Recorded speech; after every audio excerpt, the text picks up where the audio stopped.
Muy bien, en esta lección vamos a hablar sobre los sustantivos de la primera declinación. Lo primero que podemos decir acerca de los sustantivos de la primera declinación es que así como la ómicron es la vocal característica de los sustantivos de la segunda declinación, el alfa es la vocal característica de los sustantivos de la primera declinación. Los sustantivos de la primera declinación que terminan en alfa o en eta son femeninos.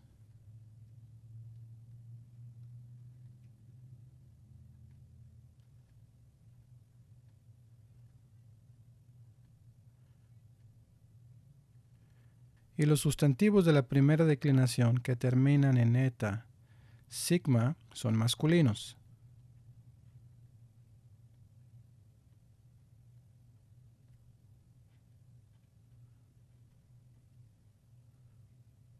La mayoría de los sustantivos de la primera declinación son femeninos y el resto son masculinos. No hay sustantivos neutros ni multigénero en la primera declinación.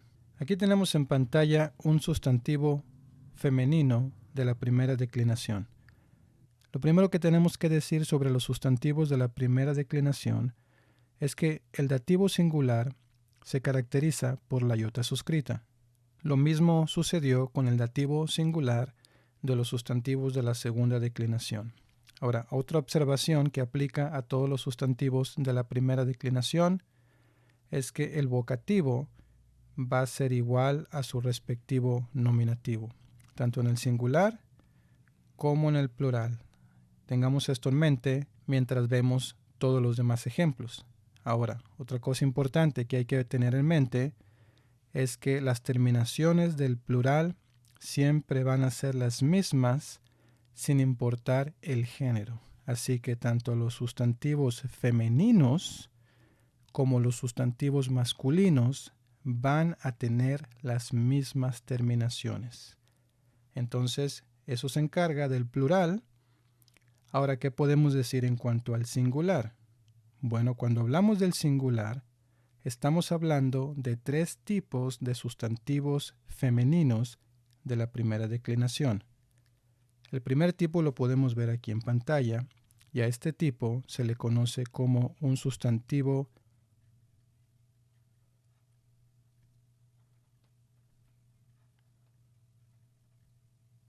alfa pura. A un sustantivo femenino se le puede llamar alfa pura cuando sus terminaciones conservan el alfa a lo largo de todo el paradigma del singular. Como podemos ver aquí, el alfa se retiene en todas las terminaciones. A esto se le conoce como un sustantivo femenino alfa pura. Y un sustantivo femenino es alfa pura cuando su raíz termina en epsilon, iota o rho. Cuando la raíz de este sustantivo termina en cualquiera de estas tres letras, el alfa se retiene a lo largo del singular. Recordemos que esta regla solo aplica al singular, ya que el plural va a ser el mismo en todos los sustantivos femeninos y masculinos de la primera declinación. Entonces, este es el primer ejemplo de un sustantivo femenino conocido como alfa pura. Ahora hay que tomar en cuenta nada más que el genitivo singular y el acusativo plural tienen exactamente la misma forma. Entonces, cuando uno encuentra esta forma en una oración, vamos a dejar que sea el contexto o el artículo definido quien nos diga si el sustantivo está siendo usado como un genitivo singular o como un acusativo plural. Usualmente va a ser fácil identificarlo gracias al contexto. Entonces, este es el primer ejemplo de un sustantivo femenino que se le conoce como alfa pura. Los sustantivos alfa pura que aparecen más en el Nuevo Testamento son hamartía, pecado, basileia, reino, eclesía, iglesia, exusía, gloria, gemera, día, cardía, corazón y jora, hora. Si podemos ver, la raíz de todos estos sustantivos termina ya sea en epsilon, iota o rho. Esto los convierte en sustantivos alfa pura. Muy bien, antes de avanzar al siguiente ejemplo, brevemente, ¿cómo es que se traduce este sustantivo? Bueno, como ya se vio en la segunda declinación, la traducción es prácticamente de la misma manera en la primera declinación. El nominativo es el caso del sujeto, el genitivo es el caso de la posesión, el dativo es el caso del objeto indirecto, el acusativo es el caso del objeto directo y el vocativo es el caso del llamado directo. Muy bien, entonces el siguiente ejemplo de un sustantivo femenino de la primera declinación es un sustantivo que se le conoce como tipo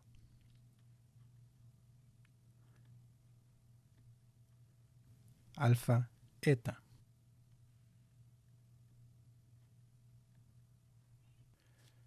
Se le conoce como alfa y eta ya que al la raíz no terminar en epsilon, iota o rho, el alfa del nominativo singular se cambia por eta en el genitivo singular y en el dativo singular. Por eso se le conoce como un sustantivo femenino alfa eta de la primera declinación. La diferencia la vamos a encontrar en el genitivo singular y en el dativo singular. Como podemos ver, el patrón es exactamente el mismo, como si fuera un sustantivo femenino alfa pura, solo que en el genitivo y en el dativo singular se cambia el alfa por la eta. El acusativo singular recupera el alfa y el vocativo continúa con el alfa. Ya habíamos dicho que el vocativo y el nominativo siempre iban a ser iguales. Ahora, esta diferencia de alfa y eta solo se ve en el singular, recordemos, ya que el plural, como habíamos mencionado, va a ser exactamente idéntico. Como podemos darnos cuenta, en este tipo de sustantivos alfa y eta, el genitivo singular va a ser diferente al acusativo plural. No tenemos esta dificultad que pudiéramos tener en los sustantivos femeninos de tipo alfa pura. Muy bien, los sustantivos alfa eta que más aparecen en el Nuevo Testamento son los siguientes: doxa, glosa y thalassa, gloria, lengua y mar, respectivamente. Y como podemos ver, sus raíces no terminan en epsilon, iota o rho. Entonces son sustantivos alfa eta, y estos son los que aparecen más en el Nuevo Testamento. Ahora, el tercer tipo de sustantivo femenino de la primera declinación es un sustantivo que se le puede llamar eta pura, y su mismo nombre lo dice. Se llama eta pura porque en el singular retiene la eta del nominativo singular. Entonces, cuando un sustantivo femenino, como en este caso grafé, termina con eta, este sustantivo grafé, que significa escritura, retiene la eta a lo largo de todo el singular. Como podemos ver, el patrón sigue siendo el mismo, solo que en este caso se utiliza la eta en lugar del alfa. Como dijimos, el vocativo sigue siendo idéntico al nominativo y el plural sigue siendo exactamente igual. Y por último, los sustantivos eta pura que más aparecen en el Nuevo Testamento es agape, amor, ge, tierra, zoe, vida, foné, sonido y psuké, alma. Muy bien, ya que hemos visto sustantivos femeninos, que son la mayoría en la primera declinación, y hemos visto los tres tipos de sustantivos femeninos que hay, y hemos visto algunos ejemplos de los que más aparecen en el Nuevo Testamento, ahora toca lugar a los sustantivos masculinos de la primera declinación. Y en este caso podemos decir que tenemos tres tipos distintos, y hay unos que aparecen más que otros. Por ejemplo, aquí tenemos este sustantivo masculino de la primera declinación. Lo primero que podemos observar aquí es que estos sustantivos son por lo general agentes. Por ejemplo, son discípulos, recaudadores de impuestos, profetas, centuriones, soldados, etc. Y como podemos ver, la forma léxica de los sustantivos masculinos de la primera declinación termina en eta sigma, como ya habíamos dicho al principio. Ahora, viendo aquí el patrón de declinación, ya habíamos dicho que sin importar si son femeninos o masculinos, el plural sigue siendo el mismo. I, on, eyes, eyes, I. Esta consistencia nos ayuda mucho a la hora de memorizar y entender estas terminaciones. Pero cuando vamos al singular, en primer lugar vemos que el dativo singular sigue terminando con la iota suscrita, como está aquí.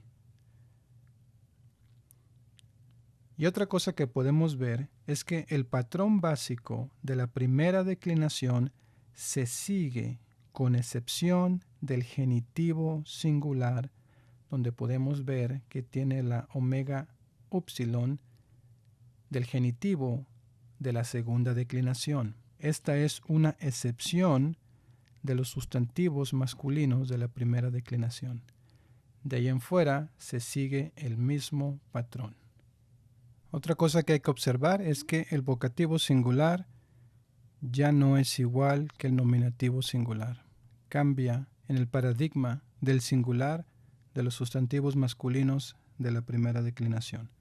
Ahora, este es el primer tipo de sustantivos masculinos de la primera declinación.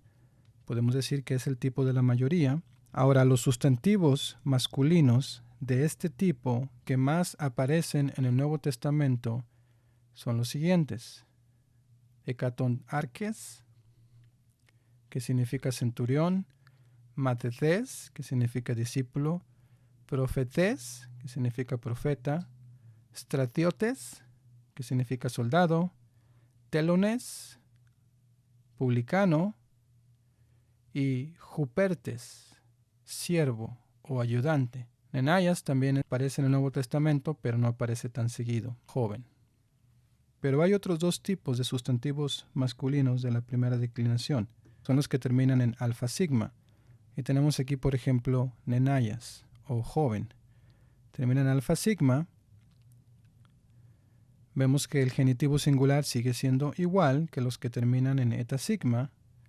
Vemos que el alfa se retiene a través de todo el singular, en el dativo singular, en el acusativo singular y en el vocativo singular.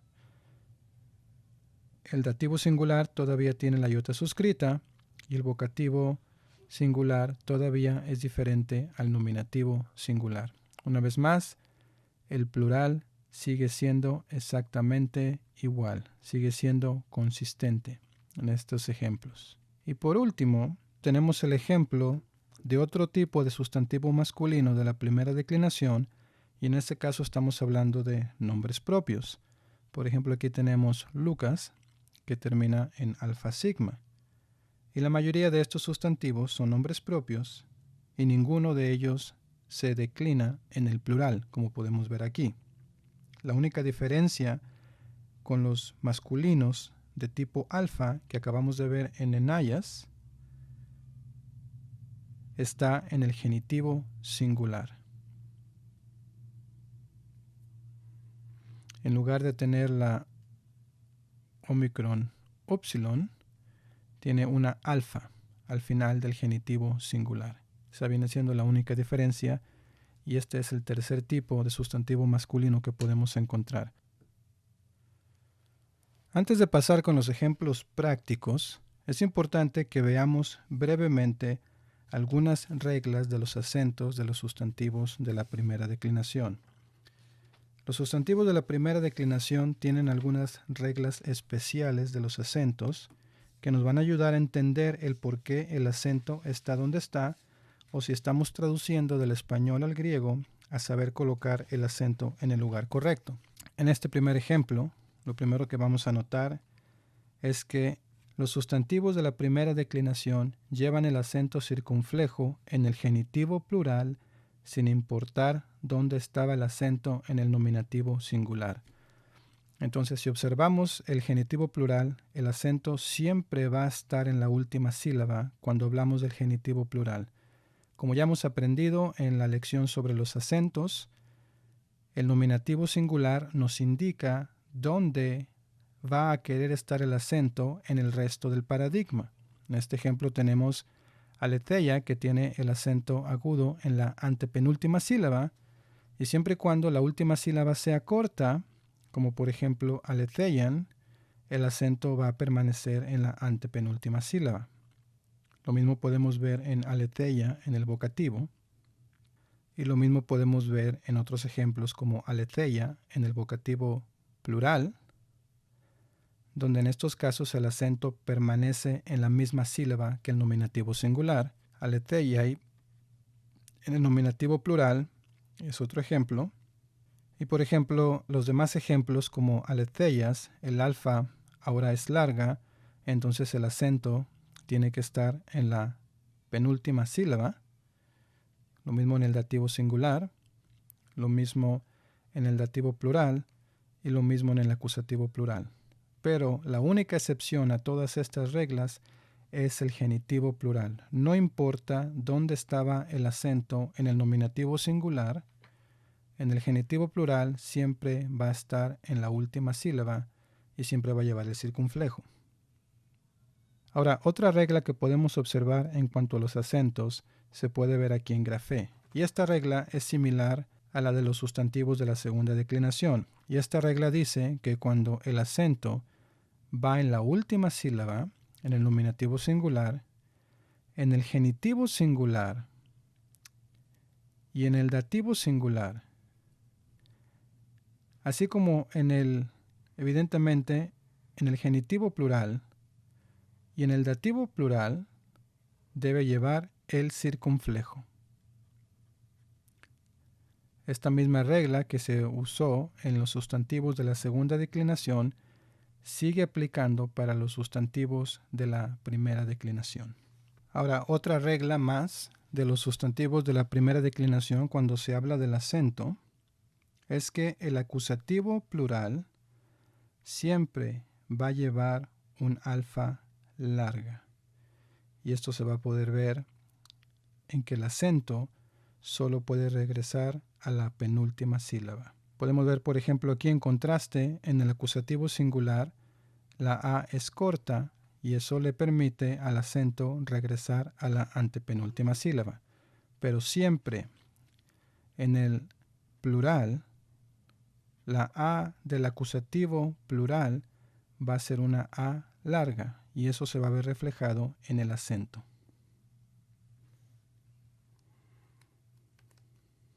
Ahora, otra observación que podemos hacer aquí es que cuando el alfa en el nominativo singular es corta, como podemos ver aquí que es corta gracias a que el acento está en la antepenúltima sílaba, el alfa va a ser corta también en el acusativo singular, como podemos ver, gracias al acento, y en el vocativo singular, como podemos ver gracias al acento.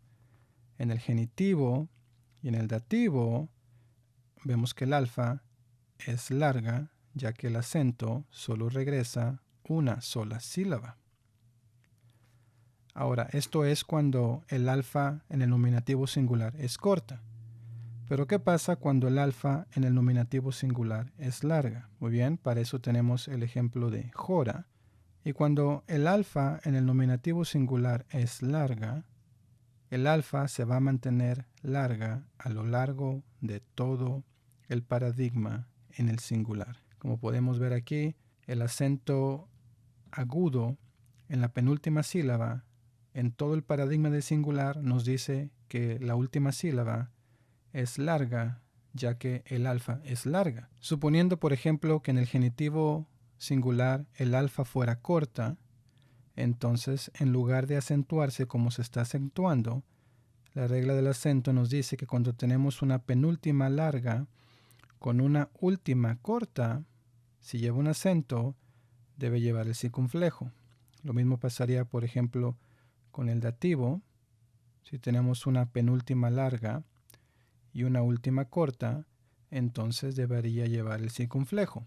Pero ya que este no es el caso, ya que el alfa es larga, entonces el caso del acento circunflejo no aplica en este ejemplo. Entonces, cuando termina con un alfa larga, el alfa larga se retiene a lo largo de todo el paradigma en el singular. Muy bien, ahora vamos a ver algunos ejemplos para poner estos sustantivos de la primera declinación a la práctica. Entonces tenemos aquí el ejemplo número 1. Profetes, pempei, profeten, profete. Entonces esta oración fue hecha a propósito de esta manera para dar énfasis en que el griego utiliza las terminaciones para dar el significado a cada una de las palabras. Por ejemplo, tenemos en primer lugar profetes, y profetes, como ya vimos, es un sustantivo nominativo singular masculino de la primera declinación. Tenemos pempei, que es un presente activo indicativo, tercera persona del singular de pempo. Tenemos profeten, que gracias a la terminación podemos ver que es un acusativo singular masculino, y tenemos profete, que gracias a la terminación podemos ver que la iota suscrita es la característica del dativo singular, entonces tenemos un dativo singular también masculino, profete. En este caso no tenemos ningún artículo definido, pero ya sabemos que profetes es un sustantivo masculino. Entonces, habiendo identificado o analizado cada una de las palabras de esta oración, ahora sí podemos traducirlo. Un profeta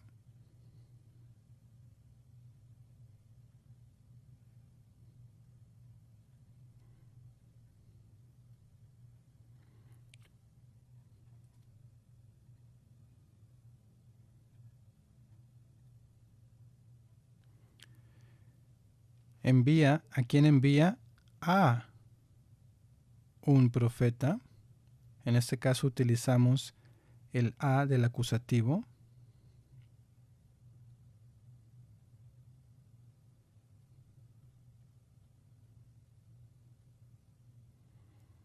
Muy bien, ¿a dónde lo envía? Vemos el dativo, que es el caso del objeto indirecto, a un profeta.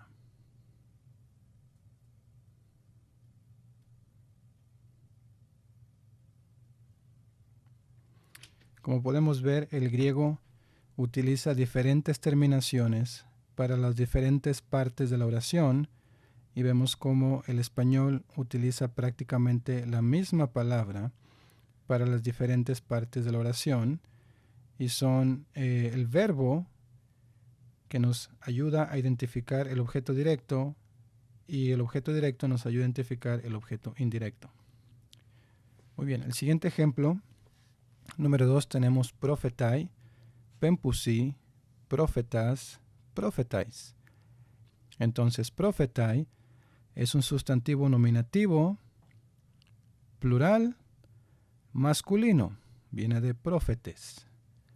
Pempusi es un presente activo indicativo tercera persona del plural, y como vemos concuerda con matetai.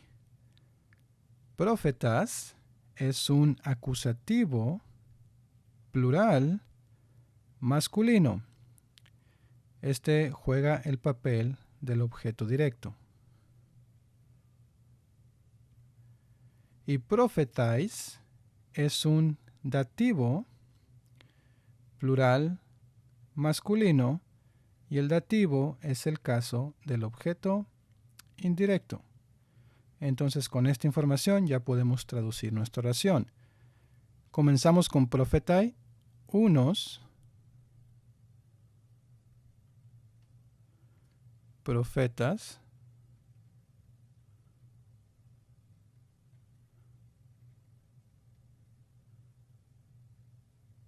envían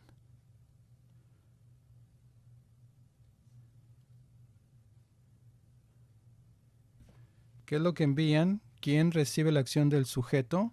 El objeto directo. Entonces envían unos profetas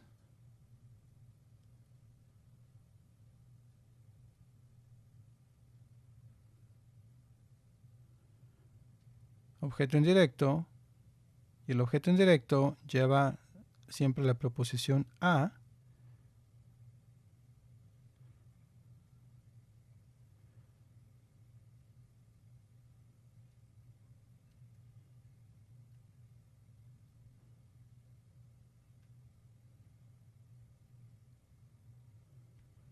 unos profetas envían, puede ser a unos profetas, a unos profetas. Entonces, esta oración está hecha a propósito así para recalcar la forma en la que el griego utiliza las terminaciones para identificar cada una de las partes de la oración.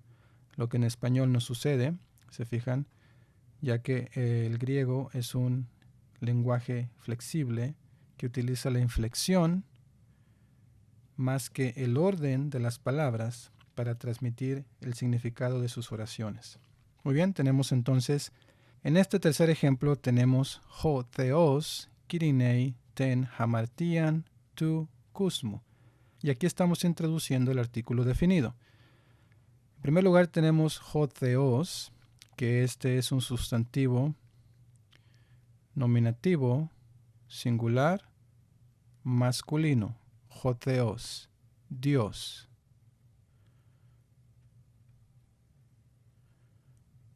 Enseguida tenemos krinei, que es un verbo presente, activo, indicativo, tercera persona del singular. Juzga.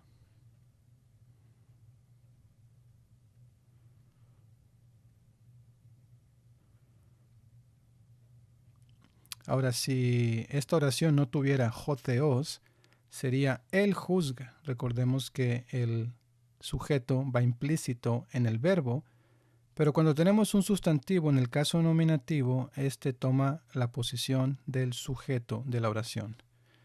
Muy bien, ahora tenemos ten hamartian, y vemos aquí en este caso como hamartian, siendo un sustantivo femenino, es un acusativo singular femenino, lleva su respectivo artículo definido, que también es un acusativo singular femenino, que se traduce como Dios juzga el pecado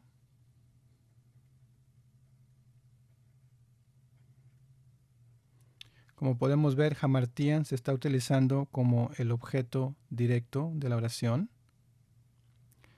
Y este objeto directo tiene una descripción. Está siendo modificado por tu kosmu, que en este caso es un sustantivo genitivo singular masculino. El pecado del mundo.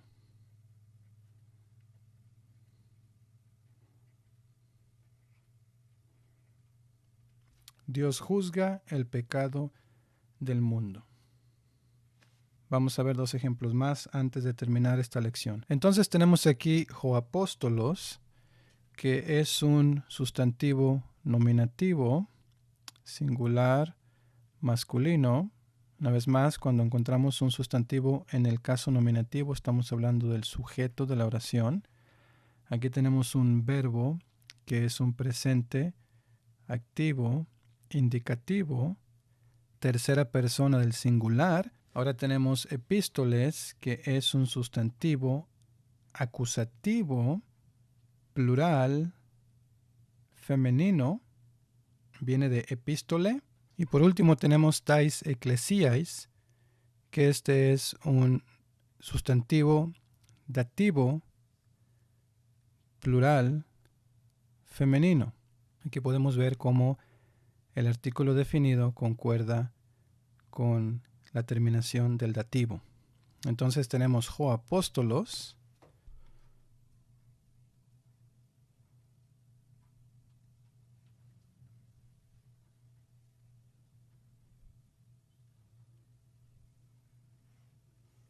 El apóstol, ¿qué hace? Envía. ¿Qué es lo que envía? ¿Cuál es el objeto directo? Aquí tenemos el caso acusativo, que es el objeto directo. Envía epístoles, cartas o unas cartas.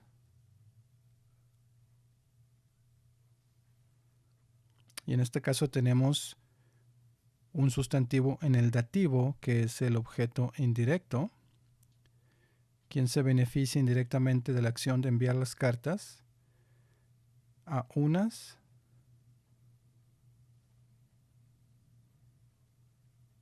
iglesias.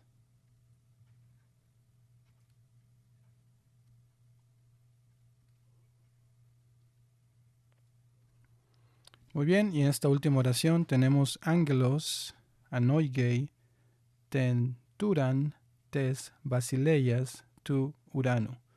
Entonces, angelos es un sustantivo, nominativo, singular, masculino. Aquí tenemos nuestro sujeto, ya lo encontramos. Tenemos aquí el verbo, que es un presente activo indicativo, una vez más, tercera persona del singular. Tenemos angelos, anoige, un ángel o un mensajero.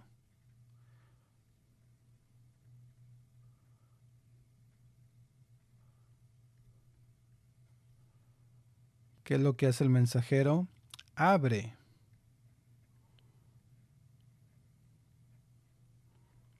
Muy bien, ¿qué es lo que abre? Vamos a buscar si hay algo en el caso acusativo, que vendría siendo el objeto directo.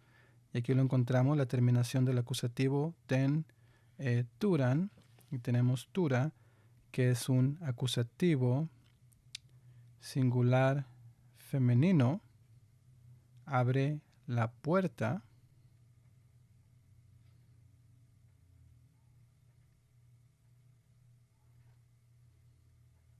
Enseguida tenemos una descripción sobre la puerta. ¿Qué tipo de puerta? Aquí vemos entonces, aquí tenemos basileias, que en este caso es un genitivo, ya que está haciendo una descripción de la puerta. Genitivo, singular, femenino, la puerta del reino.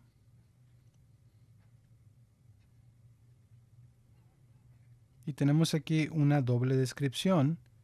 Tenemos en este caso tu, uranu, uranu, un sustantivo de la segunda declinación. Como podemos ver, las terminaciones de los sustantivos de la primera declinación están en color amarillo y las terminaciones de los sustantivos de la segunda declinación están en color naranja. Tenemos aquí una descripción doble. El mensajero abre la puerta del reino. En este caso es del cielo.